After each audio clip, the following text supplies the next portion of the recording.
Right now, join T-Mobile and get an unlimited family plan with Netflix included, so you can watch in more places than ever before on your phone, tablet, or TV. Plus, buy one Samsung Galaxy S9 and get one free with 24 monthly bill credits, so you and your family can binge your Netflix favorites on your new phones. Call 1-800-T-Mobile or visit a store today.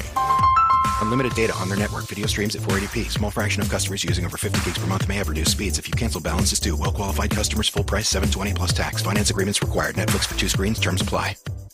Blog Talk Radio. Welcome to the War Room. We got Dev, Kill, Jimmy, PJ, B. Austin, the Hot Block Commander. How you wanna end a 1 or 2 hour show to keep the brain running with the premise to talk sports on a national level? Bold with the topic, sorta like the rebels when it's game time. They like the Fab Five during prime time. Sports conglomerates speak their minds a little bit. For sports medicine and sports veterans and greats. The 4th and 26th saw the war in Kuwait. It's the War Room with 5 nights at the round table. 5 Philly guys, diversified and educated.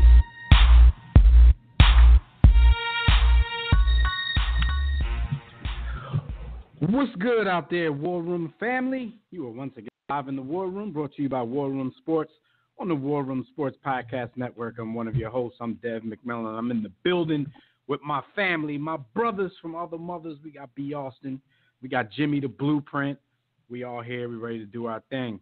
Look, there was a huge trade in the NBA this week, and a little bit earlier there was a not-so-huge trade. But before we talk about all that, Fred Purdue is slated to join us to talk SEC Media Day, some other topics in college football for about 10 minutes or so. So keep it locked right here for this and everything else happening in our world of sports. And if you want to get in on the conversation, make sure you sign in right now to the JW Philly Realty chat room at blogtalkradio.com/The War Room, or you can join us on Facebook or Twitter at War Room Sports. You can also call us directly in about 10 minutes when we open up the Digital Extreme Tech hotline. That number is 323-410-0012. But before we get started, make sure that during the week when we're not live on the air, you guys check out archived episodes of our show at warroomsports.com, the War Room Sports mobile app, iTunes, TuneIn, Stitcher, and most other places you do your podcast listening. So if there's anything you miss from the past 422 episodes, you can listen at any time. Just go to the website, hit that up, and make sure you do that.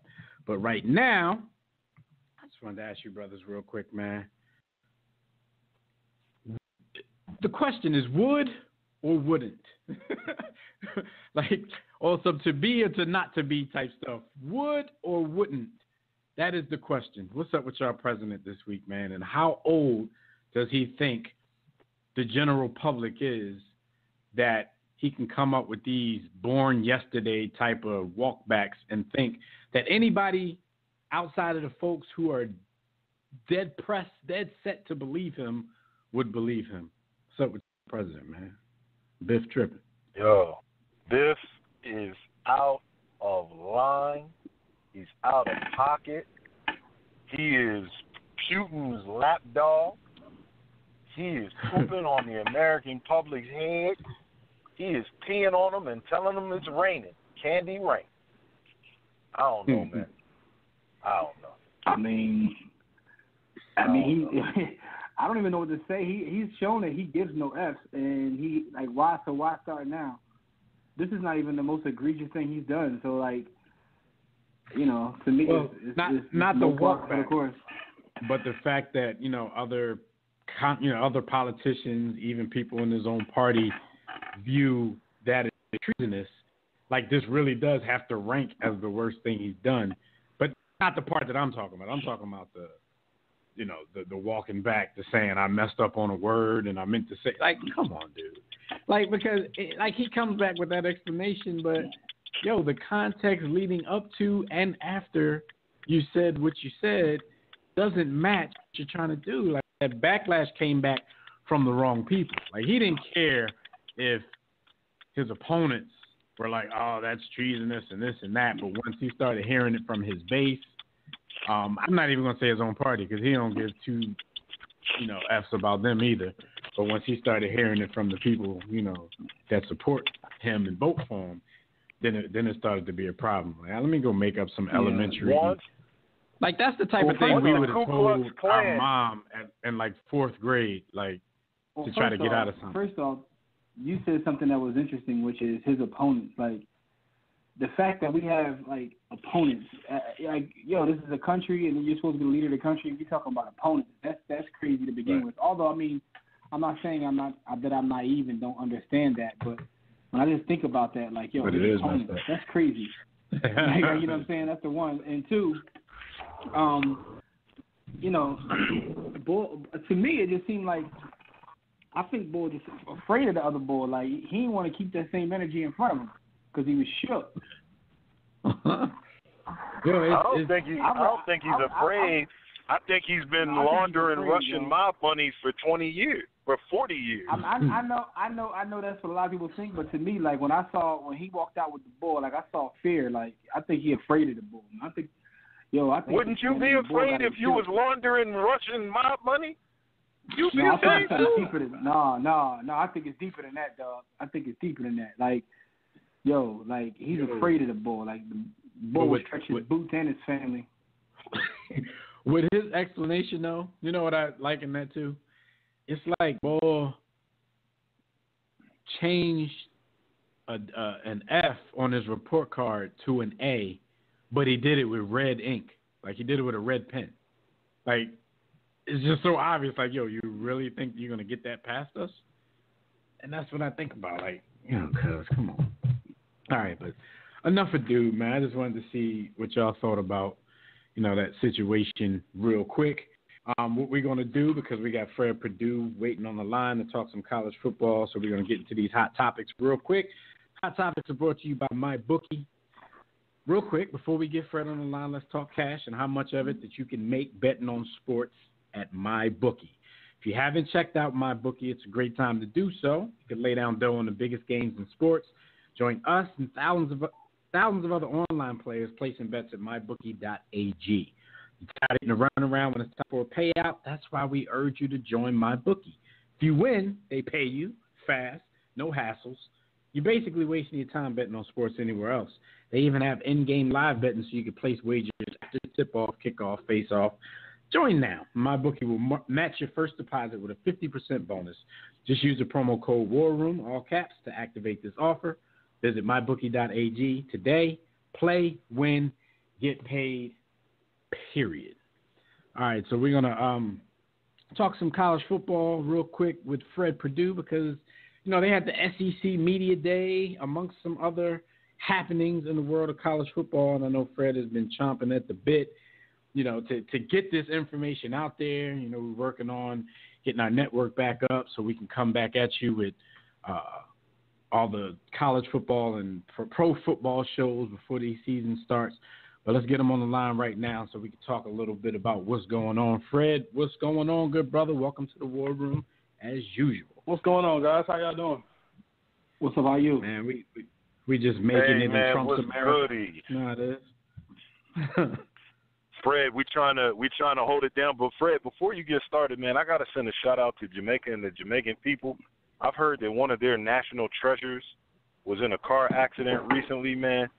Yo, get well soon, Miss Melissa Ford, man. I just had to get that out there, man. just correct. Yo, bless her heart. And her, yeah. Bless everything. Bless everything.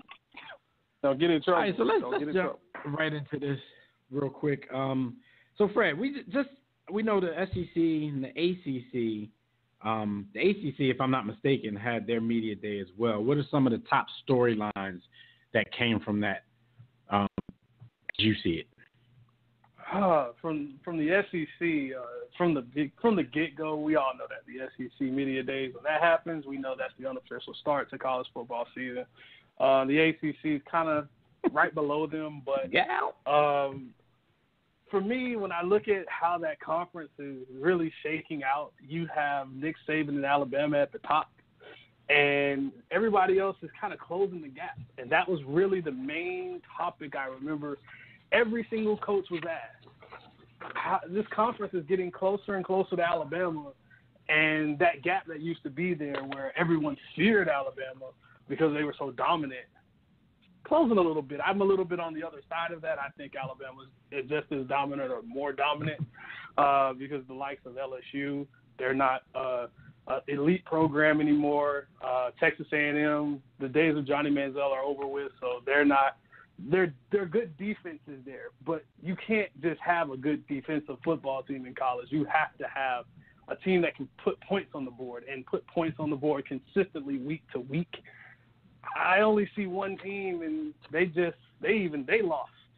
They fell under the pressure, and that's Georgia. They fell under the pressure in the national championship, even though, a little luck went into it. Tua from Alabama, he made a bad throw, and he just got a little lucky, just a little bit lucky. All right. So on the ACC side, actually there were some new coaches in both conferences. So what are your thoughts on the coaching hires in the SEC and the ACC? Well, there was actually a little bit of controversy in the SEC when it comes to coaches because at Tennessee it seems like they have a revolving door there, whether it was Derek Dooley, whether it was Butch Jones, who it just seems like that he was on the hot seat forever. But now Jeremy Pruitt, former Florida State, Alabama, and Georgia defensive coordinator, former Georgia players, Aaron Murray and others, actually came out and said how much of a bad guy he was. A lot of times that kind of stuff stays in-house, but he was slammed a lot, not necessarily publicly at media days, but just rumblings around the conference. He's not a great guy to work with, but he has the job at Tennessee. Chad Morris, former Clemson offensive coordinator turned SMU. The old heads know who SMU is. The new guys, these youngsters, they know nothing about SMU and the Pony Express. And I'm going to leave Eric Dickerson alone, but he went out to SMU, kind of turned the offense up, turned it up a notch there. Yeah. They did some things. But Chad Morris is now at Arkansas after Brett Bielema went on to the NFL after being fired. He's, by the way, with the Patriots. I'll leave that alone, too. But Chad Morris is actually one of 6 college coaches head coaches at the NFL runner-up. Hey, we'll save that. You still have a quarterback situation. Just saying. But Chad Morris is one of 6 head coaches in the country, across the country, who have never played a down of football at the collegiate level. That's saying a lot. I remember there was one Charlie Weiss he was the lone guy, and now we have 6. Says a lot about where the game is going. It's not always about maybe how talented you are on the field, but maybe you're a great offensive or defensive mind. But Arkansas has a large hill to climb, but Chad Morris had some pretty good offenses at Clemson, and with the likes of Sammy Watkins and DeAndre Hopkins and Taj Boyd and company. So I'm excited to actually see what they're going to do. So those are some big ones. In the ACC side of things, you have Willie Taggart taking over for Jimbo Fisher, who also went from Florida State to Texas A&M. Jimbo Fisher says they're ready to compete now. Why you always lying? I mean, you're not. Why you always lying, Jimbo? Why you always lying?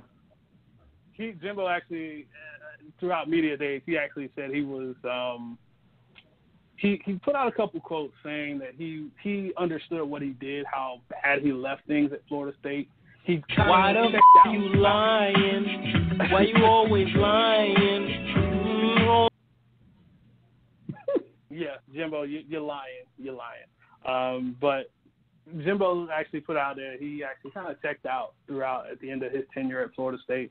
But he chased the money, 10 years, $70 million. It doesn't matter. He'll be out of there in 5 years anyway because the expectations of Texas A&M are very high, and you're not beating Alabama on a consistent basis.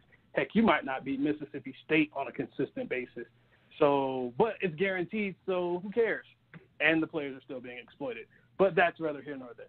But on the ACC side of things, you have Willie Taggart coming over from Oregon. he has a quarterback situation going on with James Blackman and DeAndre Francois, who allegedly was selling marijuana out of his house. Good job, Florida State. He's going to be the biggest one. Do what you got to do. Mainly because, yeah, you got to do what you got to do. But he's going to be the biggest one. Simply put, Florida State has had 3 head coaches now in pretty much my lifetime. Bobby Bowden. I thought cannabis was legal. I thought cannabis was legal now.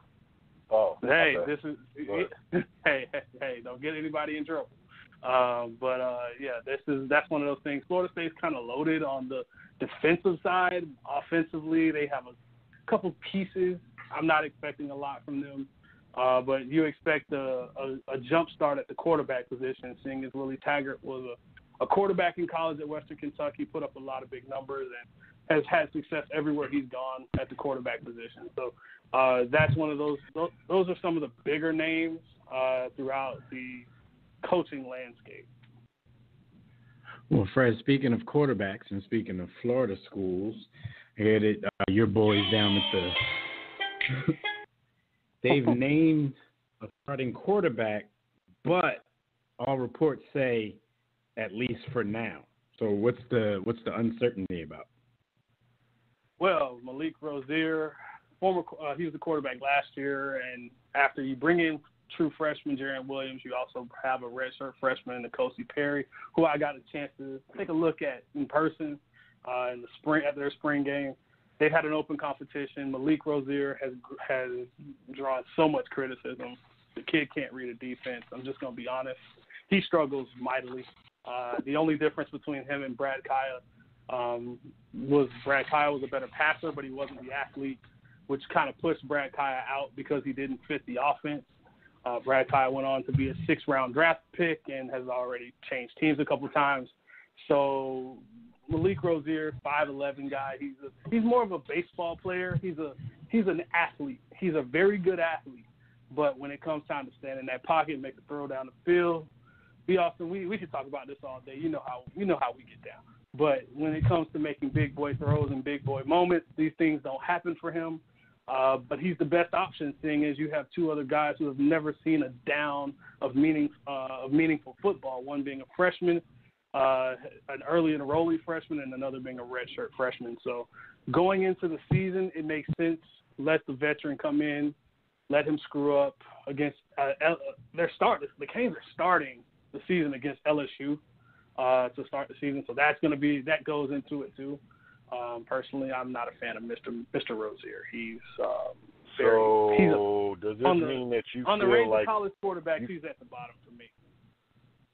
You feel like your you is going to be some dude this season? No.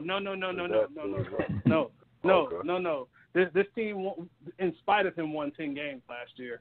The defense is going to be one of the best again. You're going to see a lot of the turnover chain, which is one of those things that it became a thing last year, and it's going to continue being a thing. Simply put, the defense returns a lot of big-time names like Jaquan Johnson at safety, also returning 3 stud linebackers who all will see NFL time at some point in the near future. So you're going to see a hellacious defense. You have tons of athletes like Travis Homer, Amari Richards, who are both probably projected to be first-round picks at some point. We also have a Michael Irvin II. Yes, we're talking about former Cowboy Hall of Famer Michael Irvin. You smoke crack, don't you? Hey. But these are the type of weapons that you see. Jeff Thomas, DJ Dallas. These are some big-time names. Not many people know, but when you see a Canes game, you see the speed, you see the athleticism. There's weapons there, but the pivot is going to be the guy that makes the plays, and that's the problem. And if you don't have a quarterback, it really kind of hurts. That on the other side of that coin, barely named a star, call it that. Why hasn't Oklahoma started yet? You know, coach speak is something I really hate. It's the one thing about media days that it just kind of irks me. I like a player or a coach, just let it loose. Give some quotes. Give something. Don't say what's cool to say. give some bulletin board material. Give us some quotes. Give us something that we can work with. Well, Lincoln Riley, former offensive coordinator turned head coach for the Oklahoma Sooners, has not named a quarterback per se, but why would Kyler Murray come back if he wasn't going to? Why would he just turn down $5 million to go play baseball, a safer sport? Why would you not name him the starter? He has the most experience at this point. He was a starter at some point at Texas A&M before transferring, so he has the most experience following up Baker Mayfield. I think the offense is going to be fun to watch with him. He has a bunch of playmakers. I think they have a chance at maybe another playoff run, but come on. Let's be real. We know who the starter is. Why are you lying? All right. Well, one last thing here. We always talk about the dominance of Alabama, and every college football season starts. Who has a chance to unseat Alabama? So I'm going to ask you that question. Are there dark horses out there who may be intriguing enough to even think about? Yeah, there are. I have 2, maybe 3, but I know for sure, at least in their own division, you have Mississippi State. Dan Mullen left, but he left a full cupboard, at least for now. Joe Moorhead comes over from Penn State, where he had Saquon Barkley. He now has Nick Fitzgerald. But the offense isn't what we want to talk about. We want to talk about the defense. Jeffrey Simmons, Montez Sweat. You have 2 stud defensive linemen. They might have the best defense in the SEC, not just defensive line, but defense. B. Austin, I encourage you, please go watch this defense. Please go watch these 2 massive individuals. You will be viewing them on Sundays going into next year. Okay. So make sure you go check those guys out. Okay. They have top 5 draftable talent. You also have Auburn. Yes. Size, speed, technique, you'll love it. But Auburn. That's what Auburn said has the more about me. Auburn is the more complete team. They have the quarterback in place. They have the receivers in place. They have the offense in place under Gus Malzahn and that up-tempo style, but they also have a complete defense on all 3 levels, and that's what's going to be the difference. I think Jarrett Stidham is in his second year in this offense is going to be ridiculous, and Auburn always has some way to give Alabama problems. Alabama, we know we all think there's a quarterback situation going on there. I don't. But Alabama has lost a ton on defense. I think they're going to reload. But Auburn has the chance to match them this year. And don't really put Georgia to the side too much, despite how much they've lost. I know you won't see them play each other until an SEC title game situation. But they have a ton of talent coming back on the defensive side. Also, they have a quarterback situation. Going into last year, you had Jacob Eason, who is now transferred to Washington. He was the 5-star freshman that was going to save the team, and he got injured, and then Jake Fromm came in. He settled things down. Well, they signed the number 1 quarterback in the country. I've seen this. I've seen the tape. I love it. I saw him in the spring game. I loved it. Justin Fields has already been being dubbed Baby Cam. Right. I'm not ready to call him that, but he has a lot of potential, and you're going to have a big-time quarterback battle. At least the fans think so. I tend to go with consistency and being having a Kirby Smart who's a disciple of Nick Saban. We all know what Nick Saban loves, and his coaching tree all loves the same thing, consistency. So those guys could really they could be a scary team to watch too. This is true. Fred, I had a question for you. I know we gotta Oh, good. Good. No, go ahead, B. Hurry up. I was just going to ask how Fred feels. I know this is more slated towards his Patriots, but how he feels about the Russian influence in Foxborough since Robert Kraft and Donald Trump are so tight. I decline to answer such a question. Oh, I care about what happens between the white lines. Anything outside of that, it's not my business. One question from the chat room. Skyview1 says, am I the only one that thought Brad Kaya was an excellent college quarterback? No, I think he was a really good you college quarterback. No, he was a really good college quarterback. He lacked mobility. The NFL, they love the statue quarterback, or they used to at least. The college game is really geared towards the more mobile quarterback, the Johnny Manziels, the Cam Newtons.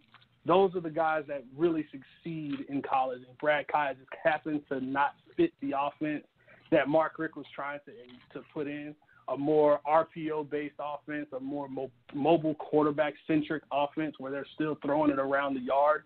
But being able to move, Brad Kaya is as stiff as an old man at the end of his leash. So he had to go. The leash, though. All right.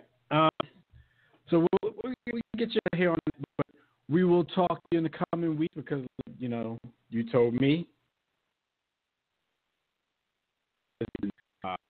We're going to get Fred, also remind me, I got something I need to show you, so I'll do that off air. I'll send you a quick picture, something that you're not going to like. But we'll talk to you next week. Uh-oh. All right, guys, have a good one. Brady's gay. All right. Purdue, everybody. Real quick into the big trade that happened this week. But B, Austin, real is quick it word. Is it me or is Dev a little? Is it me or is Dev a little choppy? Nah, Dev's a little choppy. He's a little choppy. Okay. He's getting told. Oh, so you just wasn't gonna say nothing, though, huh? No, because I thought it was me. I thought it was All right, me. That's better. That's Mic check one, mic check better. two. All right, look. B, real quick before we get into this basketball stuff and this trade that went down, what are your final thoughts on France winning the World Cup? Is it what you expected? At least once that matchup was solidified, because I know a lot of people thought that they might not win, but a lot of people I know were rooting for them, probably because they had so many Africans on the team. Yeah. I mean, the African team won. Basically, is what happened. It's kind of funny because you saw amongst the pundits some ethnocentrism, a little bit, I believe. Everyone said France didn't play a particularly great game. They just had better players and better athletes at every position. And so everything that Croatia does centers around four people. Rakitic, Modric, who is, by all accounts, the third best player in the world right now, Perisic, and Mandzukic. So those four guys kind of run the show. They kind of run the show for Croatia. Yeah, Badiaga, and Badiaga. But there was, they play a hard-nosed game. They competed, but at the end of the day, it was nothing you could do with Kylian Mbappe on the wing, Griezmann up top, and Paul Pogba in the middle. And it was really Paul Pogba and Kylian Mbappe that really showed out, man. They did an amazing job. Didn't play, as I said, a particularly great game. Defensively, they were stout. They just were better, man. They were just better athletically, man. Cool. Well, shout out to the boys from France. This is the second time they won. And how many years? Didn't they win? 20 years. Yeah, they won 20 years ago in '98. Okay. The boys are back in town. So shout out to them for that. That's cool. All right, so like I said, there was a big trade that went down in the NBA this week, and that trade, San Antonio Spurs finally pulled the trigger on a Kawhi Leonard deal. And it wasn't any of the initial the original teams that were trying to get their hands on him. We know the Lakers, the Sixers, the Celtics all showed interest when they first made the announcement that he was going to be on the market. But neither of those teams got in on the deal. He ended up going to the Toronto Raptors in a package that sent DeMar DeRozan back to the San Antonio Spurs. What were your guys' initial thoughts when you heard about the deal that went down? I think it's a pretty solid. I think it's a very good deal. Not great, but a very good deal for San Antonio. I can't really tell what Usai Emery is doing up in Toronto because, by all accounts, this ends up being a rental. Kawhi Leonard, a.k.a. Silent Bob, from reading his body language, because he never says anything, he doesn't want to be in Toronto. He's not trying to be there, so... I mean, reports have come out that says that he definitely doesn't, so it's not even a guessing thing right now. Like, he doesn't want to be up there. I think Toronto in this, they're kind of hedging because that GM has wanted to do a sort of a rebuild for a while, but they ran into some success. The East was a little bit easier than everybody. Not that they expected. Right now, oh, my bad. I mean, we can talk about it. No. It's all good. I ain't trying to cut you off, but you still on the fire because I was thinking the same thing. Well, let's put it this way. When the trade first happened, my first response was, how did Pop pull that off? Like, right. Because I was like, he got back a lot of value. Like, you generally don't get back any value. Got a lot of value. You usually just get some picks, some thrown-in picks or whatever it may be. But I was like, he got back a nice amount of value. At the time, I didn't know Danny Green was part of it. And I think Danny Green is a big part of this trade, whether people want to admit it or not. Danny Green is a good player. He's not a star player by any stretch, but he's a solid player. Initially I was like, Toronto played themselves because I thought like B. Austin did, like it's a rental. But then the more I think about it, I kind of agree with you, Dev. Like they're really they can't lose in this situation because the fact is, like, if Kawhi comes and he plays like the way Kawhi has shown he can play, they'll probably go deep in the playoffs this year. And if he decides to leave, they're blown up anyway. So basically, to me, this was, we can't win with DeRozan. Like, this is basically saying, listen, we can't get to the next level with this guy. We don't care whether LeBron is here or not. This is kind of an indictment on DeRozan. And when I thought back to the season, I remember how his season ended. And I'm like, oh, damn. So to me, this is kind of an indictment of him. Like, you're not good enough to get us to where we need to be. So let's just try to move. It definitely is that. It definitely is a slight to him that they feel like even though their nemesis LeBron is going, I guess they're looking at Boston and they're looking at Philly and saying, we can't beat them either with you. So you up out of here.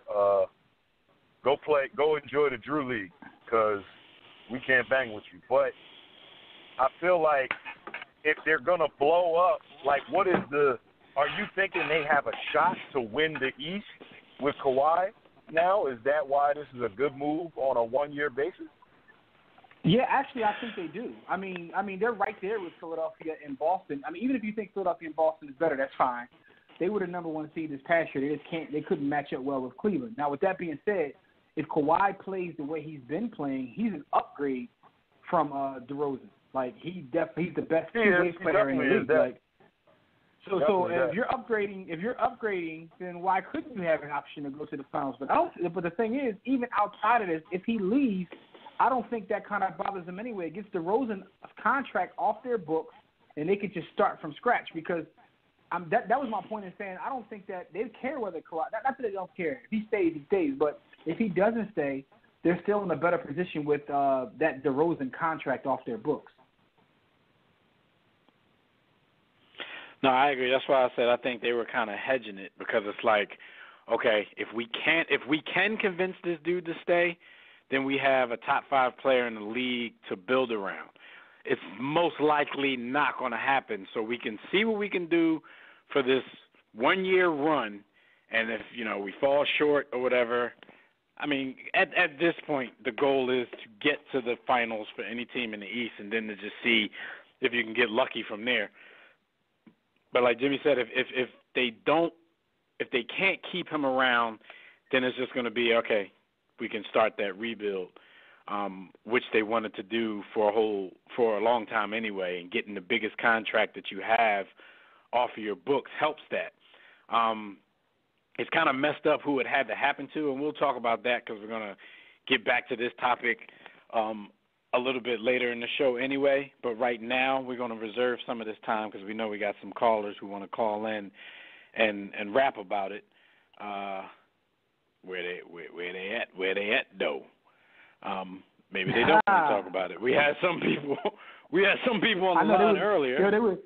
Yeah, and Cats was hitting us up like, I got some bars, but now. Yeah, I'm looking on the switchboard, and I don't see nobody there. So unless we stole all 8 points too.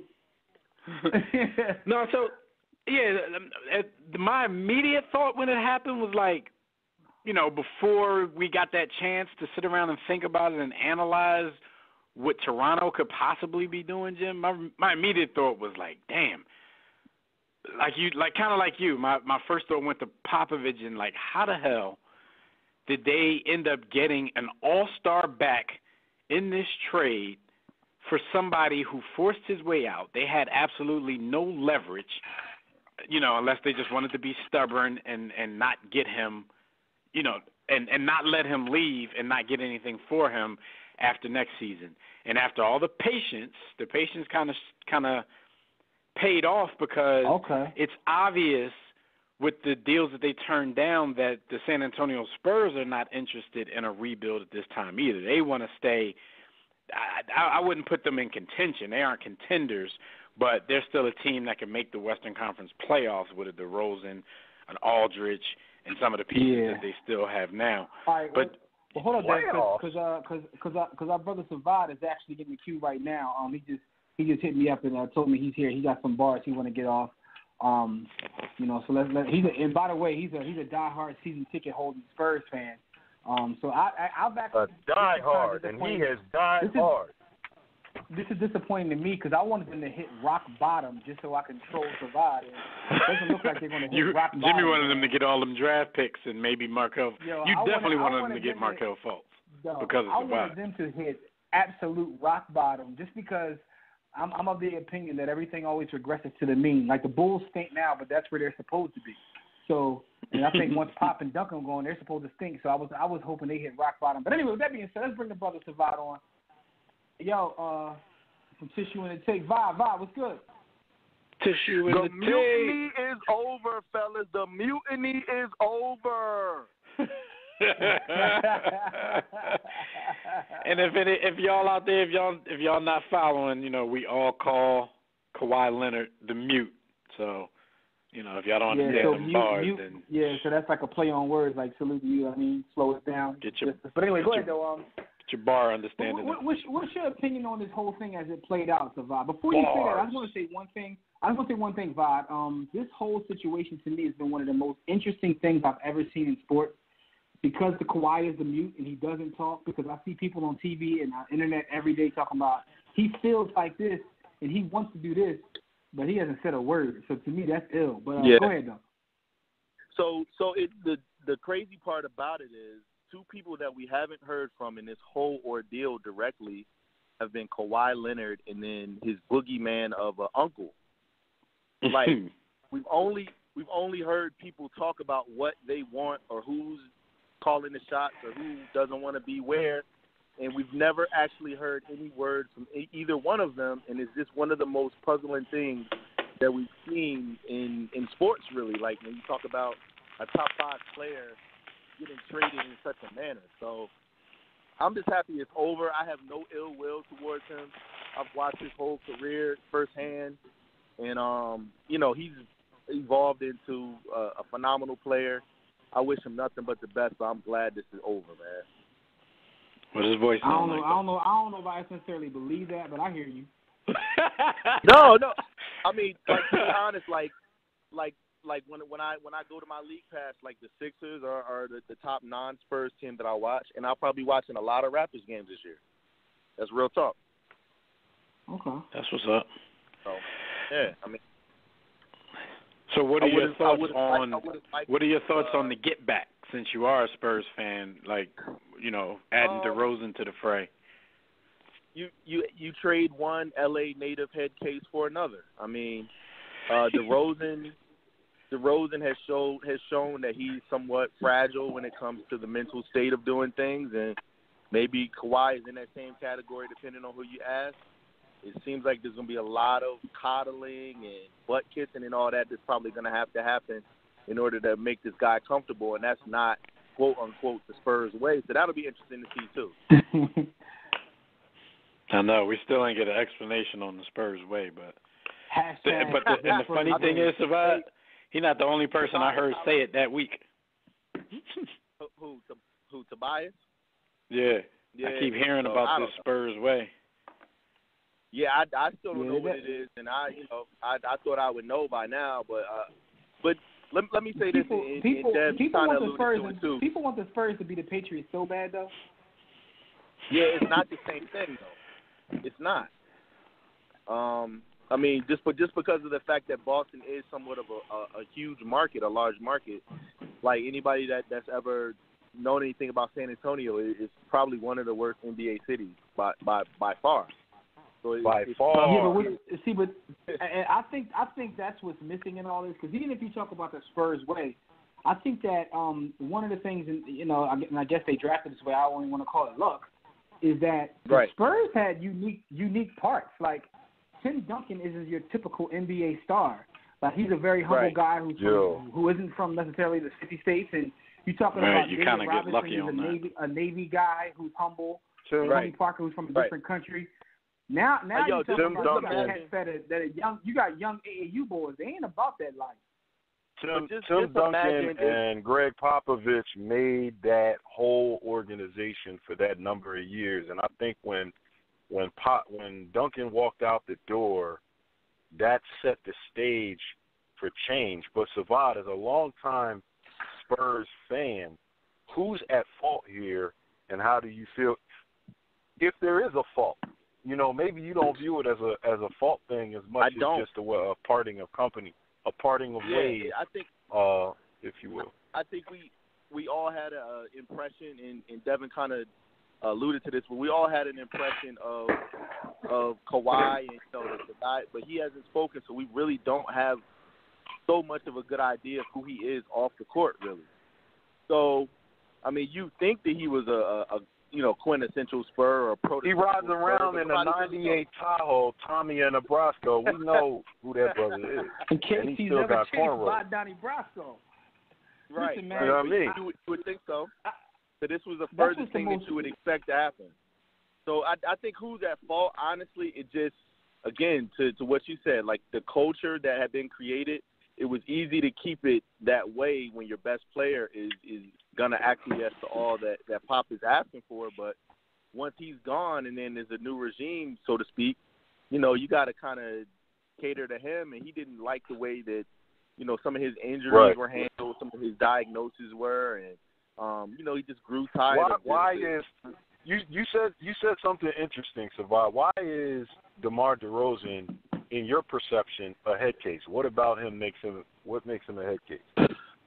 So he refused to shoot the three-point shot, and that's fine. I get it. Like, in order to be an elite player that he was looking to be, an all-NBA performer, which he was, voted a couple times, unless you're DeAndre Jordan or, somebody like that, like, we don't expect you to shoot three-pointers. They brought this man into their board meeting and basically begged him to shoot threes. And he tried, but it just wasn't something that he wanted to do, and that's fine. But the moment that it didn't work for him in the playoffs, they literally had to sit their franchise player on the bench in a elimination game. And then, but you know what's interesting? What's interesting about that to me, like so I think about Popovich, and he's regarded as one of the top 5 coaches, if not the best coach of all time in basketball. It's arguable to me who's the best, but he's up there nonetheless. He's at the TOG, the table of gods. But yeah, what's interesting is, do you think that he'll try to, like, whatever the saying is, force a square, round peg, however that thing goes? Because I found that, and I heard that same story about the square DeRozan, round right? peg. Yeah, however that saying goes, I don't feel like thinking about it. But however that saying goes, because I found that story about DeRozan interesting. Like, this dude can't shoot the three, doesn't want to shoot the three, but y'all are trying to force him to play into this new NBA when that doesn't suit his game. And I found that interesting. Well, so now with Pop, how does that play out? Well, let me say this. I know under no circumstances is he going to be able to say, well, if we had James Harden on our team, yeah, we probably would win. Like, that's not going to fly. So that's already maybe a mentality change that he's going to have to adopt anyway. But that's part of the reason why I think his fragility is the way that it is. It just seems like he just has something going on up there, and then, you know, he outwardly spoke about, you know, depression and stuff. I realize, and I'm terribly, terribly curious what my brothers from another mother think on this. Like, I realize how valuable the three ball is, and probably overvalued in today's NBA, but it definitely should be something that's in your repertoire, in your quiver, so to speak. But are we sitting here saying that if you can't shoot a three, but you can average 20 a game, that you're not valuable or you're less valuable? Like, is that where we're going? Like, we're going to a point where analytics have told us that if you don't shoot from 25 feet and you can't dunk, then you're like, what's your thoughts on that? Like, that's I think it just exacerbates your ceiling, just because his mid-range game and him being able to get to the cup, immaculate. That's great. Right, that's great for 59 wins, but when it's time to beat the big bad wolf in the semifinals, you know, you see what happens with that. So I think it's just more so. I don't think him not shooting the three ball led to their, like, I don't think because he can't shoot threes, he lost. Like, but no, it was just a matter of the versatility that it needs in order for you to overcome some of the same challenges that you've been facing. It's like, how many years are you going to come back with the same game? That's basically what it comes down to. It's like, if you want to beat this team, or if you want to, you know, extend to another level as far as winning, why aren't you willing to bring something else to the table besides that? Survive. Now, I know he does have to add. I know he has to add to his game, and I know he's expected to expand, but you watch ball just as we have.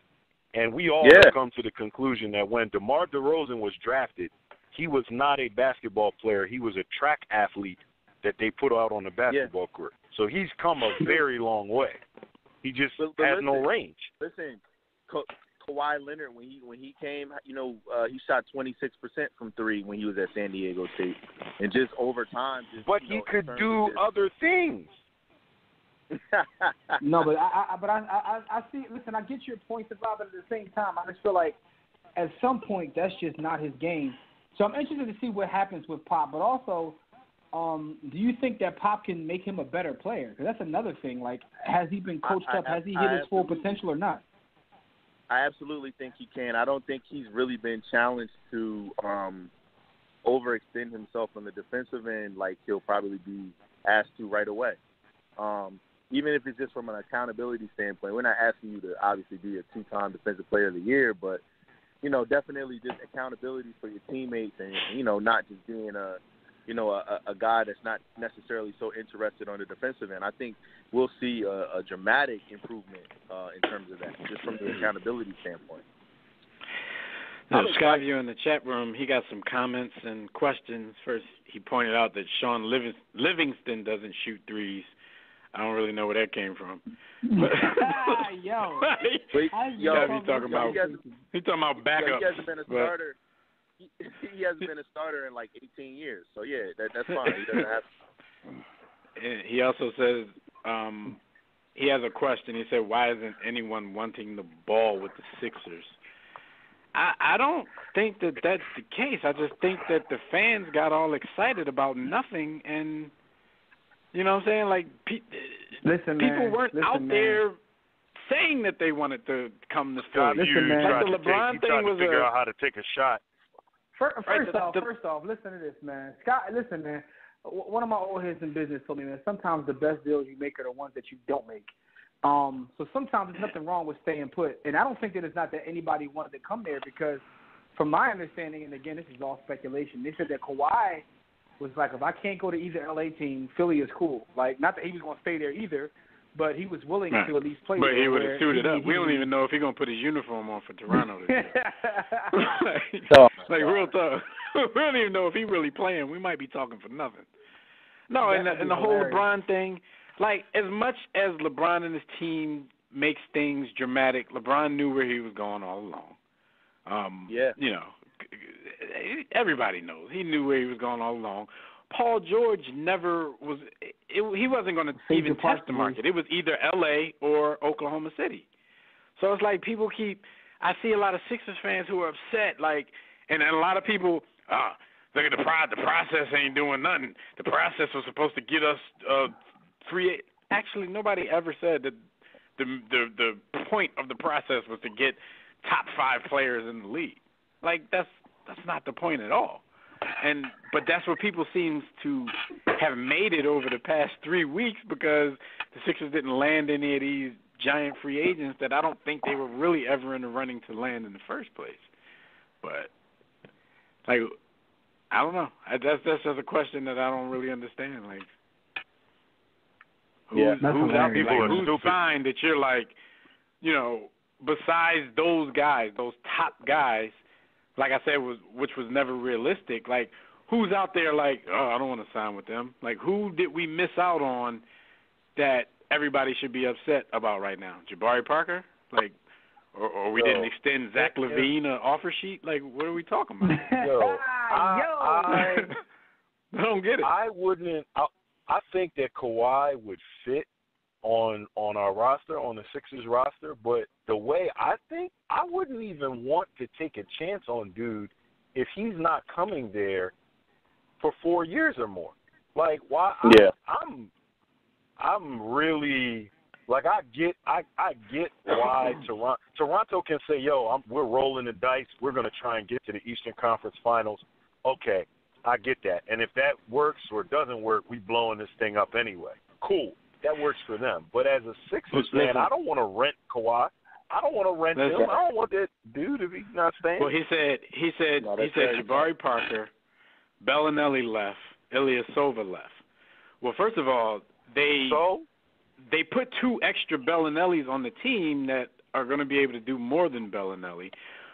Furkan Korkmaz was already on the squad. I'm pretty sure this was the year that this was the year that they were looking forward to as far as getting him actually on the court more in the regular season. Then they drafted the dude Shamet.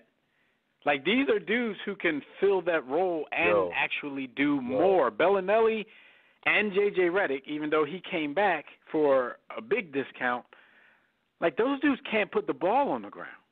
As well as they play, as good as they shoot, you should have seen that people like Bellinelli got exposed in the second round of the playoffs. And it's not even exposure. It's what we knew about Bellinelli all along.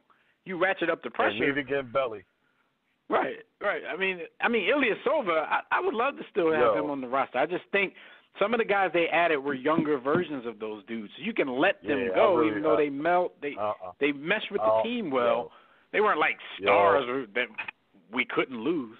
Let's talk money. Ilyasova signed for 3 years, $21 million. Bye. We'll see you then. and then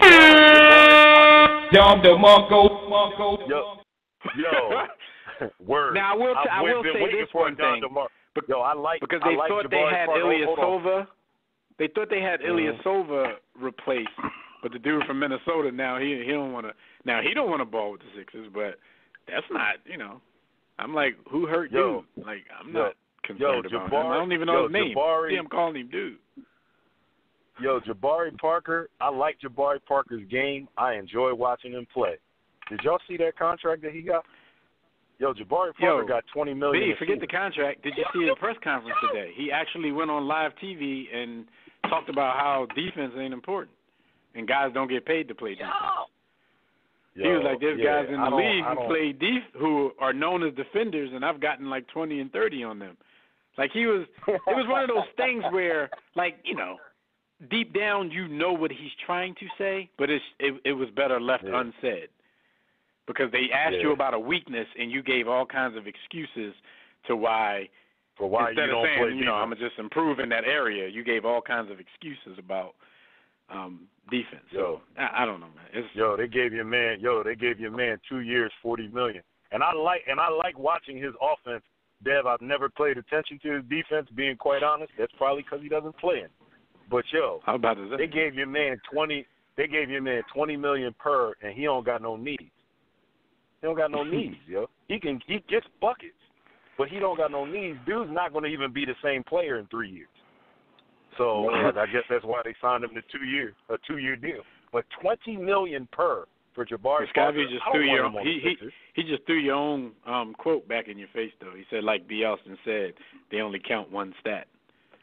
I don't care what stat they count. Dom DeMarco. That's not a Don DeMarco. He trying to cook you. Nah, he didn't get that on. Yo, because listen, whether he defends or not, I don't want to pay $20 million a season for what he does. For a dude with I'll pay. James Harden doesn't play D. I'll take him. I'll take. No, what you saying makes sense, but James he Harden tried to cook you. He cooked your dumb ass. Yeah, he tried. He failed. Yo, Vod, you still there, Vod? Yeah, I'm still here. All right, so what's it look like for your team seriously this year? Like, y'all going to the playoffs? Y'all y'all rebuilding. What's going on? I mean, y'all got Aldridge, now you got DeRozan. I mean, you hold on to your tickets. They going to the playoffs. 7 seed. Oh yeah. No, the tickets are in effect. We definitely are selling all the Warriors, Lakers, and Rockets tickets, so we can make a little come up. So you can make like 300% on them joints. Exactly. More. I see the hustle. You use those games to pay for the whole season. Oh yeah. Exactly. Yeah. Exactly.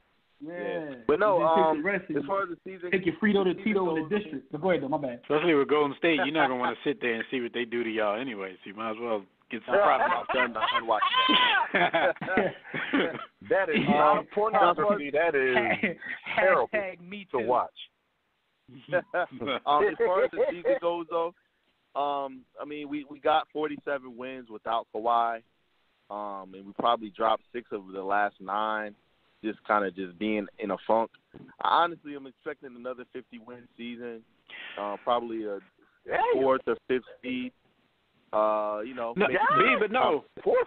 say damn, but that's really not out of the realm of reality because just like Kawhi played 9 games last year, they do have DeMar DeRozan. He ain't no bum. Like people just, he ain't gonna shoot no threes. Yeah, that's true. And Savard gonna be mad at that, but yeah, like they play without Kawhi. It's not like they just traded Kawhi and you're trading these 2 dudes and their production. Kawhi wasn't even there.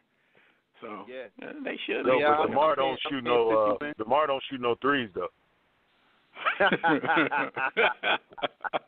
All right, D. Austin. But no, 50 wins to the Rockets or Raptors in the Rockets or Warriors in the semifinals, and then we'll see what happens next off season. But status quo, playoffs, all right. Warriors, Rockets. No doubt. Well, you always know you're welcome anytime. Thanks for joining us for a few minutes. The phone line's blowing up now. I don't know if they just want to talk about it or they ain't like what you were saying. I don't know. Uh-oh. At me. Trying to cook you, dumb man. Exactly. Get at me. All right, man. We all at you. All right, peace, homie. All right, now. All right. And everybody out there, make sure you check out Tissue and the Tape.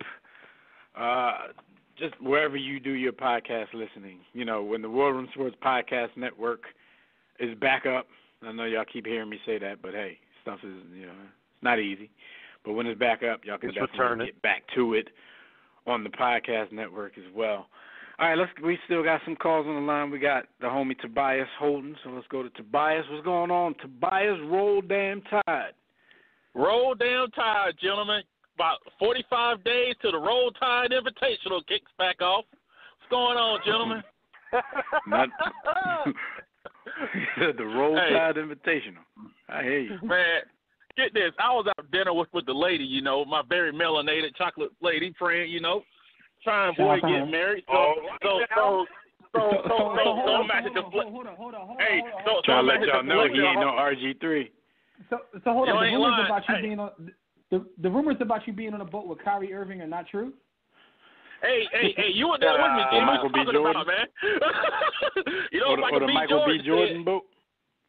Hey, Michael B. Jordan said, if it ain't snowing, he ain't going. Hey, so much for Killmonger, huh? But you know what? I asked my lady. No, man, your girl was straight for L.A., right? I said, hey, you know, Nick Saban talking about quarterback controversy. She was like, what controversy? Hey, oh, sorry, I stepped to the car wash. And sorry, I know Fred's listening right now.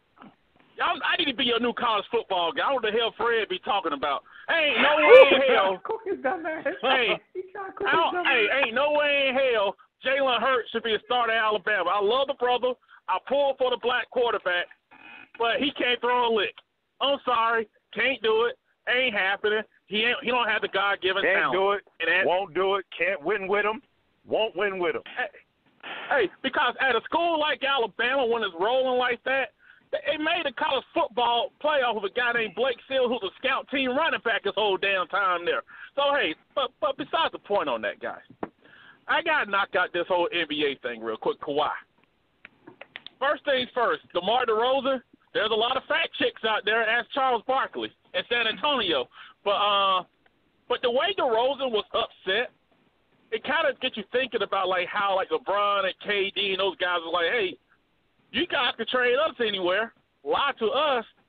Y'all say it's business, but when we want to say it's business and have somewhat of a say, y'all get mad. And let's throw this out here. When you get drafted, how many guys would love to say, I don't want to play for the Sacramento Kings? You know, when they get drafted. I mean, college guys are doing that this year. I mean, you know, you're not gonna get any disagreement here from this crew with that, because you know that's not ever what we complain about. Yeah, the power. I've been saying also, for like 20 years, ain't no loyalty in sports, nor should they be on either side. Sports is a business.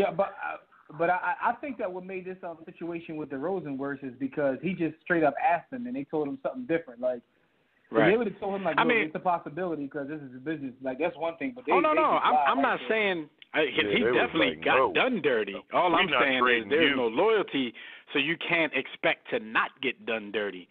If they can do, you know, DeRozan like this, then, you know, first of all, he re-signed in a place that hasn't been able to get a big-name free agent, even the ones that they drafted. They hasn't been able to get dudes to sign with them since the inception of their franchise. Vince Carter left. Absolutely. Tracy McGrady left. Chris Bosh left. People don't stay in Toronto. So they do get these two dudes up here who kind of, you know, commit to the city, commit to the franchise. And to top it off, what Jimmy just said, when asked, they actually told him something else, and then a few days later, he was a San Antonio Spur. So that's the ugly part to me. I mean, but at the end of the day, it is what it is. I mean, shout out to the Sixers on draft night. But I'm just saying, like, this is definitely a business. But that to me was the ugly part. Like, and again, but even in comparison, they owed him more than the Sixers owed Mikal Bridges. Yeah, like, yo, he did them a solid. Like, you know, but at the same time, that's why to me it's an indictment of the fact that, yo, we can't win with you, dog. So FOH. But on the flip side, I think about this, and I know money talks and BS runs the marathon, as the late great Nino Brown says, but I was thinking about, like, in the future. So if you are Kawhi Leonard, and even if you thought about staying, you saw how they just did him, like, and for free agent. Because I saw the whole league was, like, shocked that they did this to him because the whole league knew Bull thought he was going to be a Raptor for, like, Bull settled down in Toronto, you know what I'm saying, got him a crib built and all that. Like, I saw all the NBA players like, damn, like. Who does you know what I mean? So, like I would like if I get drafted by the Raptors or if I end up traded to the Raptors, any way I get to the Raptors, like I might even live in a hotel, yo. Like I'm not staying here. I'm not even getting an apartment. Hey, I'll be up there for 6 years living in the Marriott. Like, come on, man. Yo, and it's a nice city. I'm not dissing the city, but there's just a lot of factors, man. Double tax. Shout out to the poutine. But yo, the craziest part is like when you go back and look at when he signed that extension and all that, all the great things he said about wanting to be a part of it. He wants to be the greatest Raptor. He said everything that nobody's ever said about them. Like this is like the ugly chick finally pulling somebody and like and the dude does everything for her and she come up a little bit and she like, yeah, this is what this is. You know who he reminds me of? He could have been that Reggie Miller. You know, you may not win a championship, but you made the playoffs every year. You competed. The guy wanted to be there. The 3-point shot. But you know what it was, though, with the ugly chick, though, Jim? The ugly chick still thought she was settling because nobody else wanted to be with her. She was like, I got a half-decent dude, you know what I'm saying? Let me go ahead and give him this big contract. And as soon as they had the opportunity to do something and upgrade, they did it, even though it's going to be a rental. And you know, the whole rental thing with Toronto that's a risky move. So, rebuilding in Toronto is really risky. The ugly girl, Toronto left Toronto was the ugly girl, and they left the ball for somebody who they think is an upgrade.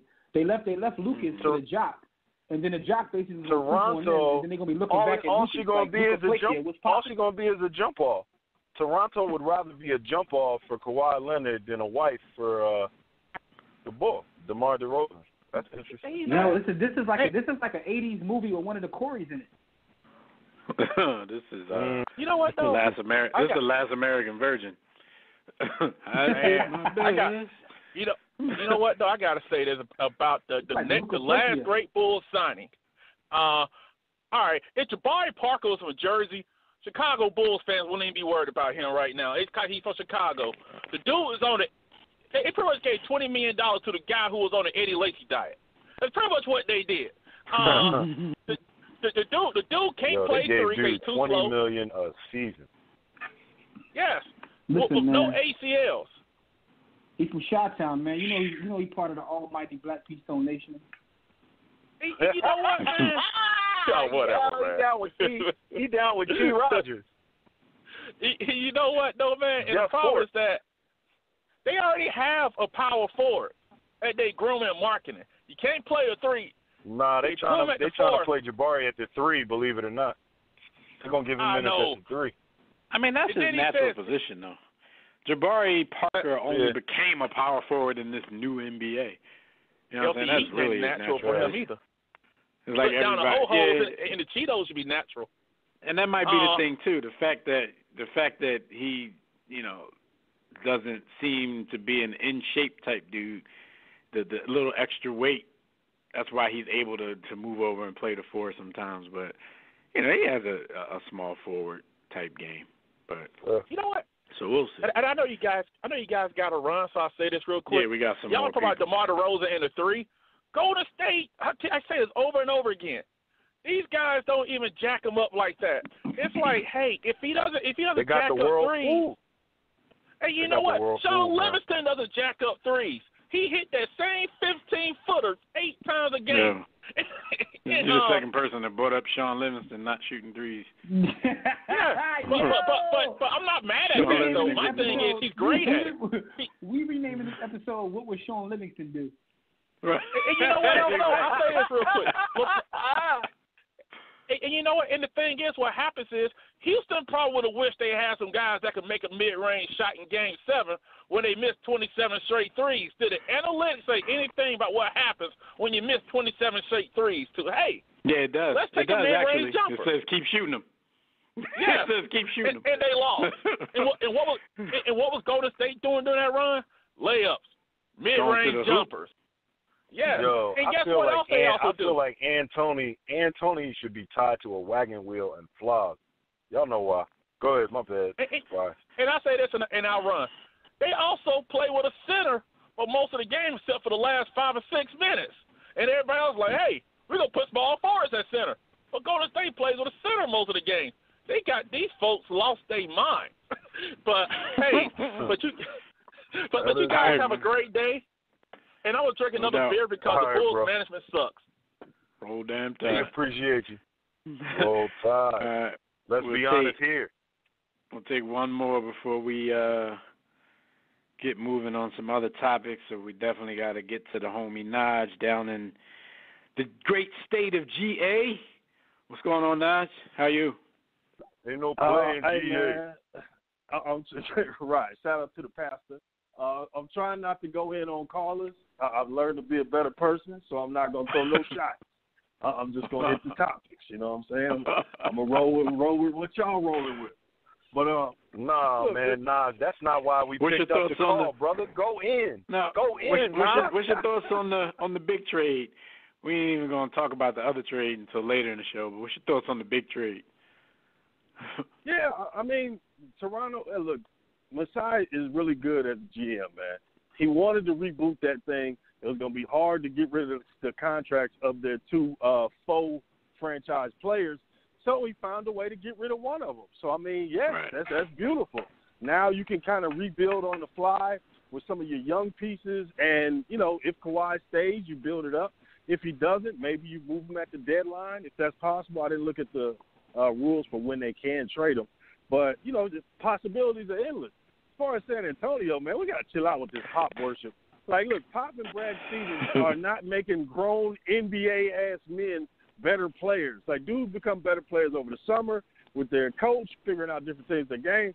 But just the coach doesn't just make you better just because he's this, you know, great coach. Like, we got to chill out with that. DeMar is what he is. He's an athlete, and he's crafty, but he's really limited. Not that good off the bounce. I think the Cleveland series, what's his name? Fat Boy reported that the Cavs team had $100 fines for anybody who went for a DeRozan head fake. Like, that's how dependent his game is. Windhorse. That's how dependent his game is on getting to the line. So when Cleveland played him straight up and forced him to kind of make offense, they kind of grinded it to a halt. So he's not a franchise guy. As a secondary or third guy on the team, then, yeah, you can win a chip with him. But, man, when you're struggling with him and, you know, Kyle Lowry and those guys, like, that wasn't going anywhere. So I'm glad they're doing the reboot. But the Spurs, to hell with the Spurs. They're thinking like an old franchise. We're not trading him to the rivals, and we're not doing it. No, you look at the whole league. You don't cross anything out, and you explore as many options as you can. They should have been thinking of going young and rebuilding that thing, because this reboot is not going to do anything. Okay. Right. You coming back with if you're DeMar DeRozan and LaMarcus? Who are you scared? If you're going to send me Brandon Ingram and Kuzma, you know, and some picks, like, I'm considering that. You know, like the whole rival thing, like you said, because the Spurs, they're not going to be title contenders. Like, they might still be a playoff team, but it seems like Popovich is afraid of a reboot himself.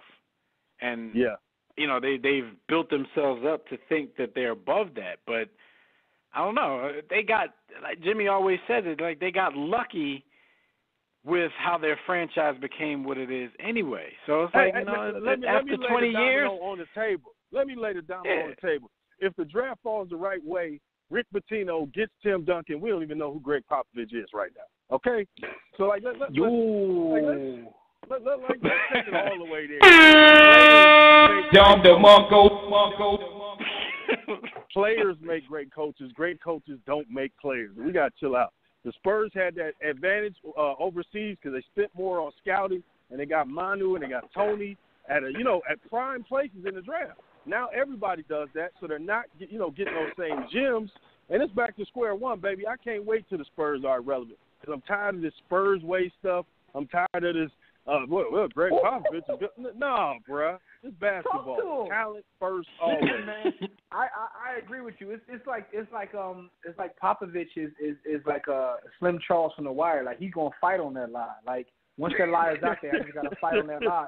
And he's trying to run his system, and he doesn't care what happens. But now that Duncan is gone and David Robinson is gone, you had these guys that just fit from a personality standpoint. These humble, meek guys who had a tremendous game. But now you have to deal with this AAU generation. They don't care about Popovich. They don't care what him and Tim Duncan did 10 years ago. They don't care about that. And he refuses to kind of change. And he said, we're going to do this, quote, unquote, the Spurs way. Well, the Spurs way is about to have them back in the lottery. And some men just don't I don't. I mean, that sounds good, but I don't think they're gonna fall off. They're not gonna fall off that far. No, not yet. Not yet. But you know what? But he should have taken that risk though, B. Austin. Like getting DeRozan, because what I hear, if it's true, is kind of selfish on Popovich on his part.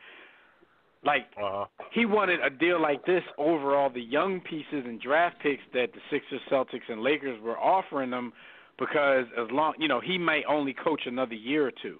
So while he's coaching, he doesn't want any rebuilds or any projects or anything like that. So thinking that way, because he has the power to do so, because he's also the president of basketball operations, he's going to cripple the franchise, because you do this, and it's not going to make you a contender.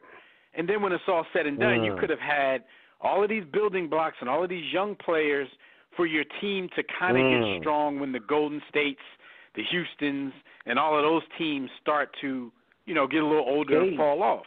But listen now, to this, though. He's trying to keep par with those guys as much as he can while knowing you're not going to beat them. He might be wasting the organization's time a little bit. Since Duncan and them left, think about this though. People act like Aldridge wasn't asking to get out of there just like a couple of years ago himself. Like they had to talk him out of it. He just wasn't able to talk Kawhi out of it. Yo, they had to. They literally had to talk him out of it. He wanted out. Like he really wanted out. So after Duncan and them were gone, all of their best players are asking to get out of there. Like put this all together in one big piece. Think about it. Let's see what happens with DeRozan when his contract comes up. Like. Their best players are trying to get away from this guy. Or if things don't go bad and we start hearing about how DeRozan and LaMarcus are an albatross on the salary, and they're going to make us pay the luxury tax, and then we start seeing the pro Spurs leaking. I have never seen a player's reputation be as dirty as Kawhi's was. This was hard work. Especially when he's not saying nothing. Play defense guy. But all of a sudden, through the Spurs leak, this dude became the anti-teammate, don't want to play. He's not hurt. He could play. After he turned down 200, I will say this. Yo, Tony Parker's company man ass did throw him under the bus, and then ended up on another team. That was, and then left. Yeah, that was interesting. Listen, can I throw out that other space? This uncle talk that they doing is getting real uncomfortable in me with certain circles. Yeah, his uncle doesn't know what he's doing, and he's doing this and that. Don't that sound familiar, man? When people start, all of a sudden, they start calling people street agents and stuff like that. Like, These raggedy agents that have robbed players for generations. The most amazing part about it is the uncle or whoever he is. I don't even know what he looks like. He hasn't said anything. Nobody's saying anything. They're getting thrown under the bus without even saying anything, and it's crazy because. You offer this man $200 million, he turns you down. Now all of a sudden he's everything under the sun. Like this is like when a dude try to talk to a girl and she shoot him down and he just start going in on it. Yeah, we'll never be like right. Yeah. You loved her a minute ago. From his uncle, he's losing $80 million. They tell him, and then it starts to sound like these black people wouldn't be protesting if it wasn't for these outside agitators. They ain't letting him think for himself. Like, we don't know what Kawhi think, and this is my great guess right here, and I think we're gonna find out in the next couple of years. I think Kawhi is LA as hell, and he think all them dudes down there is corny, and one day we're gonna find out Kawhi kick it in a different way. We're gonna hear that dude talk. It's gonna be Ebony Fields, joyous laughter, and goodish talk, and I think we just gonna find out he's like none of this. Hey, Naj, all his words gonna start with a B. Like, he's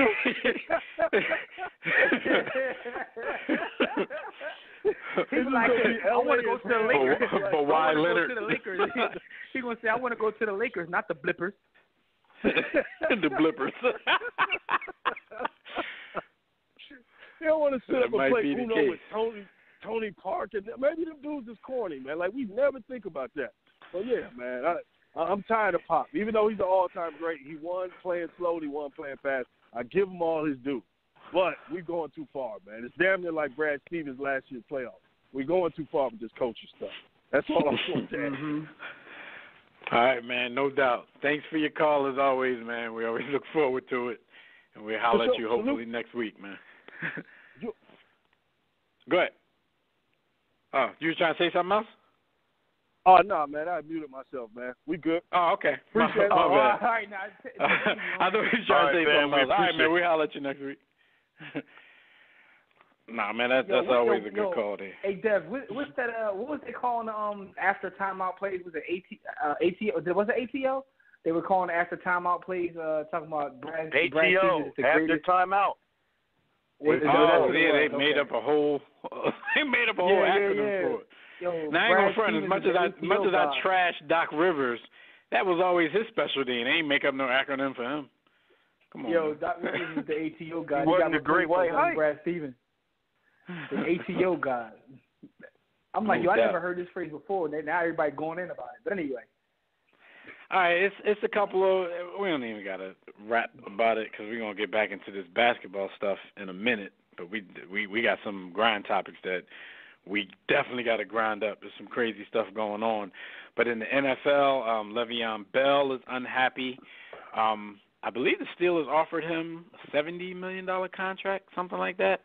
And he wants more. He says, always got to talk about the guarantees, brother.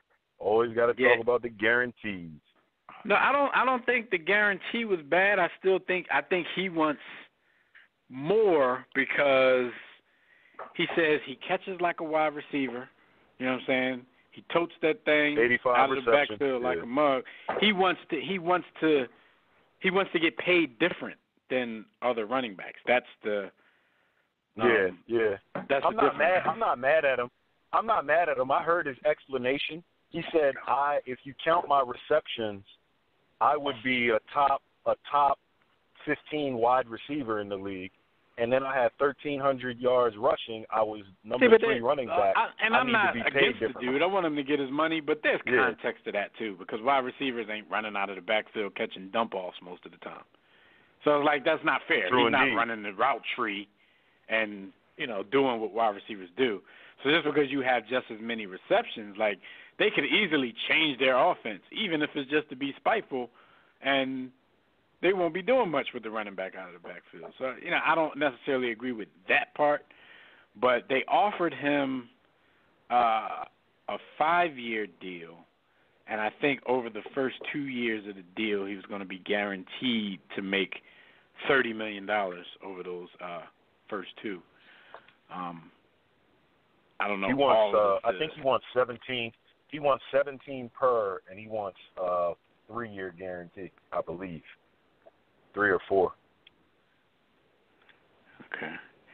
All right. Well, shout out to him. We'll see. Because he has the tag, so he's scheduled to make about 14.5 this year. But a lot of people are starting to think that it's his last. It's going to be his last year in a Steeler uniform because they don't seem to want to play ball at the level that he wants to play ball. So we'll see. Also in NFL contract news, the Falcons are not giving Julio Jones a contract extension. Basically, it doesn't mean that they can't modify his contract this season with, incentives or anything like that, but they're not going to extend his deal. And, of course, if he holds out and he doesn't report to training camp, he's subject to a fine of $40,000 per day. So I think what he wanted was 3 extra years. I'm sorry, he has 3 years, $34.5 million left on his deal. Because he's a couple years ago he signed that 5-year, $71 million deal with $47 million guaranteed. So for the 2018 season, he's due to make $10.5 million.